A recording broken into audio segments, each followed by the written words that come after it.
Friends, I am Priyanka and you are watching Priyanka's teaching.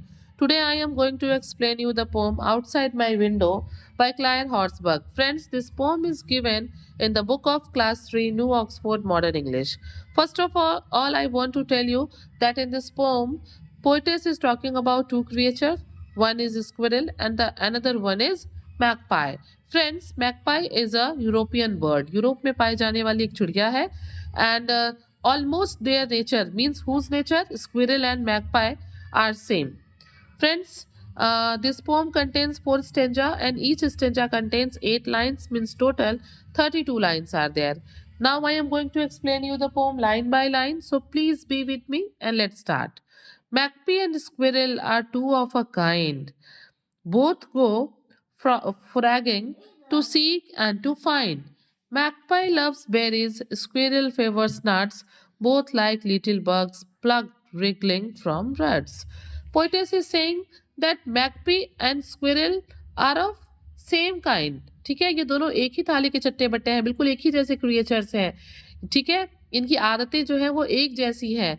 Both go foraging to seek and to find. दोनों ही क्या करने जाते हैं?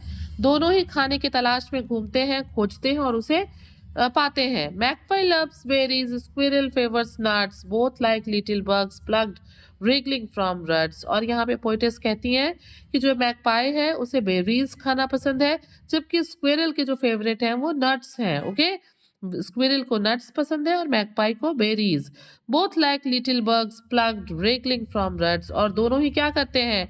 प्लग्ड मतलब खींच के निकालते हैं, wriggling मीन्स इधर उधर लड़खड़ा के चलते हुए छोटे छोटे बग्स को, क्रिएचर्स को. रट्स मीन्स होता है फ्रेंड्स जब बार बार हम किसी जगह से जाते हैं तो जो लकीर बन जाती है, हम कह सकते हैं कि अर्थ की लकीर से, अर्थ में जो फटी हुई जो दरारें होती हैं उनमें से बार बार जो है छोटे छोटे बग्स को, कीड़े मकोड़ों को निकाल निकाल के ये जो मैगपी है और स्क्विरल है ये दोनों ही उसको खींच के निकाल के खाते हैं. मीन्स आप देख सकते हैं स्टेंजा में पोइटस ने स्टार्टिंग में ही कहा था कि ये दोनों क्रिएचर्स एक जैसे हैं. क्यों एक जैसे हैं? क्योंकि दोनों को ही जो है, किसी को बेरीज नट्स पसंद है, दोनों ही अपने खाने की तलाश में निकलते हैं, दोनों ही अपने खाने को पाते हैं और दोनों ही जो है बग्स यानी कि छोटे छोटे इंसेक्ट्स को जो है रट्स यानी कि लकीरों से निकाल के अर्थ के खाते हैं. Okay, now come on the next stanza. Neither cares to share, so they fight all day, arguing and squabbling. Each wants her own way. Magpie shouts loudly, "Hey, don't take my snack." हाँ, it's my garden, squirrel hollers back. और अब poet second stanza में कहती हैं neither cares to share so they fight all day. दोनों ही जो है, दोनों का ही नेचर सेम है, तो दोनों ही क्या करती हैं? दोनों को एक दूसरे से शेयर करने की जरूरत नहीं है, दोनों ही एक दूसरे के से चीजों को शेयर करने के बारे में नहीं सोचती हैं. सो दे फाइट ऑल डे, और इसीलिए वो सारे दिन क्या करती हैं? झगड़ती रहती हैं. Arguing and squabbling, each wants her own way. दोनों ही आपस में एक दूसरे से झगड़ते हैं, स्क्वैबलिंग आर्ग्यू करते हैं और दोनों ही चाहते हैं, each wants her own way, दोनों ही चाहते हैं अपनी बात को मनवाना. हर ओन वे मीन्स दोनों ही अपनी बात को एक दूसरे से मनवाना चाहते हैं. मैगपाई शाउट्स लाउडली, और तभी मैगपाई जोर से चिल्लाती है, हे डोंट टेक माई स्नैक, कि मेरे जो है नाश्ते को, मेरी खाने की चीज को मत उठाओ. हाँ, it's my garden, squirrel hollers back. और जब इस तरीके से मैगपाई बोलती है तो स्क्विरल भी शाउट करते हुए, हॉलर्स मीन शाउट, चिल्लाते हुए कहती है कि इट्स माई गार्डन, ये मेरा गार्डन है. ठीक है, now come on the third stanza. Magpie sweeps down quick then flies back to base. मतलब जो मैगपाई है वो क्या करती है? बहुत तेजी से जो है, सूप्स मतलब होता है झपट्टा मारना, बहुत तेजी से झपट्टा मारती है अपने शिकार पे, जिस चीज को उसे पकड़ना है, जिस चीज को उसे खाना है, चाहे वो ये वो उसके फेवरेट बेरीज हो या फिर बग्स हो, उस पे वो जोर से झपट्टा मारती है. Then flies back to base, और वापस उड़ के जो है अपने बेस में यानी कि अपने घर में, अपने घोंसले में, अपने ठिकाने पे पहुंच जाती है. Squirrel runs about like she is in a race, और जो स्क्विरल है वो भी अपने चीजों के तलाश में, अपने नट्स की तलाश में इतना जोर जोर से दौड़ रही होती है चारों तरफ कि मानो वो रेस लगा रही हो.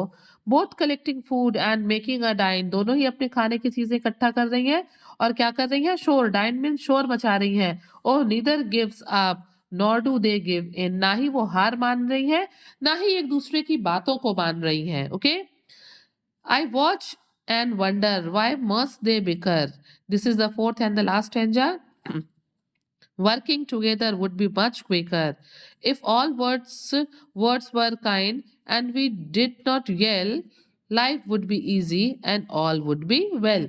Friends, in this fourth and last stanza, okay, here the poetess expresses her feelings and idea. यहाँ पे poetess अपनी feeling और ideas को show कर रही है और वो कहती है कि मतलब why they both are fighting, ये लड़ ही क्यों रहे हैं. वो कहती है I watch and wonder why must they beaker, कि मैं देख रही हूँ तो मुझे बहुत आश्चर्य हो रहा है कि ये लड़ क्यों रहे हैं, बिकर शाउट क्यों कर रहे हैं, फाइट क्यों कर रहे हैं. बिकर मीन्स क्या होता है, झगड़ना, आर्ग्यू करना, कि ये आपस में क्यों झगड़ रहे हैं, फाइट कर रहे हैं. Working together would be much quicker, कि एक साथ काम करना क्या होगा, आसान होगा. उन दोनों का एक ही टारगेट है, चीज़ों को इकट्ठा करना और खाना, और दोनों एक जैसे हैं भी, दोनों वही कर रहे हैं, तो अगर वो इसको मिल के करेंगे तो ये जल्दी और ज़्यादा होगा. If all words were kind and we did not yell, life would be easy and all would be well. और यहाँ पे पोइटेस कहती हैं कि अगर हमारे वर्ड्स जो हैं वो काइंड वर्ड्स हों, गोल्डन वर्ड्स हों, अगर हम किसी को हर्ट करने वाले वर्ड्स को यूज़ ना करें, and we did not yell, और हम चीखें ना, चिल्लाएं ना, life would be easy and all would be well, तो हमारा जीवन और सरल होगा, आसान होगा, और सब कुछ जो है हमारे लाइफ में अच्छा होगा. मीन्स हम कह सकते हैं the poetess is giving us message. ठीक है, पोइटेस हमको ये मैसेज दे रही है कि हमें आपस में मिलजुल के रहना चाहिए. We should use kind word, we should not yell, हमें चिल्लाना नहीं चाहिए, हमें मिलजुल के रहना चाहिए, एक दूसरे की हेल्प करना चाहिए. Okay, so friends, if you like the explanation, please do share to others, and very thank you for watching.